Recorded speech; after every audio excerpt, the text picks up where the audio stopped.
This is Redmi Note 11 Pro, and in today's video I will demonstrate how you can enter and use the camera Pro mode on this device.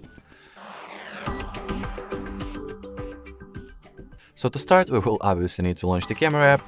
Then among the modes that are available, list this excuse me, I'm just too tired. So scroll this modes list to your right until you'll enter the Pro mode, or if it is not present over here, to the left, and look for it at the More section. So basically, here is the Pro mode. While inside, in the Pro mode, you can manually adjust white balance value, the value for focus distance, or manually set the focus that you would like to have, change the shutter speed, the ISO value, the exposure,